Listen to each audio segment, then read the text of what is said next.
चला तर मित्रांनो, आज आपण इयत्ता दुसरीची मराठीची गोष्ट बघणार आहोत। तर पान नंबर आहे 16। गोष्टीचं नाव आहे ससा आणि कासव। तर ही गोष्ट मी तुम्हाला थोडक्यात सांगणार आहे। त्यांनी ऑप्शन दिले आहे, तर मी ते ऑप्शन तुम्हाला एकदा रीडिंग करून दाखवते। ला ला ला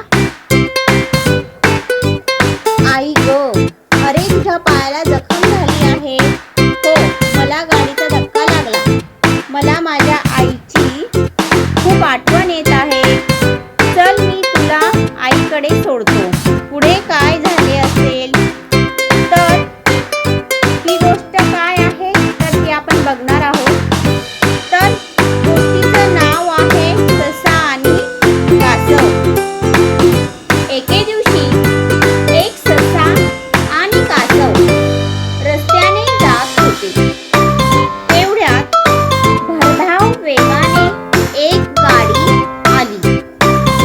कासव बाजूला होण्याआधी गाडीला धक्का लागला, त्यामुळे कासवाच्या पायाला जखम झाली। कासव वेदनेने रडू लागले आणि म्हणाले, आई गो।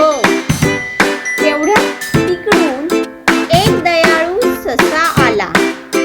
त्याने कासवाच्या पायाला जखम झालेली पाहिली। सशाने प्रेमाने त्याची जखम स्वच्छ केली, औषध लावले आणि पट्टी बांधली। सशाने विचारले, तुला काय झाले?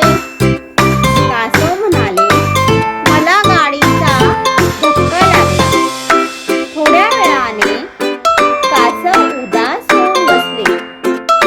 मला माझ्या आईची खूप आठवण येत आहे। हे ऐकून ससा म्हणाला, काळजी करू नकोस। चल मी तुला माझ्या आईकडे सोडतो। ससा कासवाला पाठीवरून बसवून त्याच्या आईजवळ घेऊन गेला। आईने आपल्या पिल्लाला सुखरूप पाहिले आणि सशाचे मनापासून आभार मानले। कासवही सशाला म्हणाले, माझी मदत केल्याबद्दल खूप धन्यवाद। सगळे आनंदाने घरी गेले। तात्पर्य: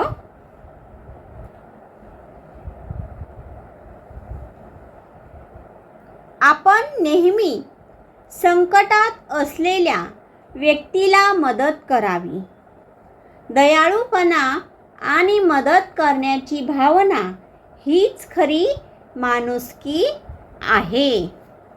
तर या ठिकाणी ससा आणि कासव ही गोष्ट मी तुम्हाला थोडक्यात सांगितलेली आहे।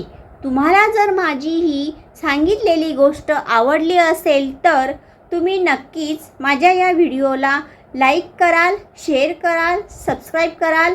Thank you for watching.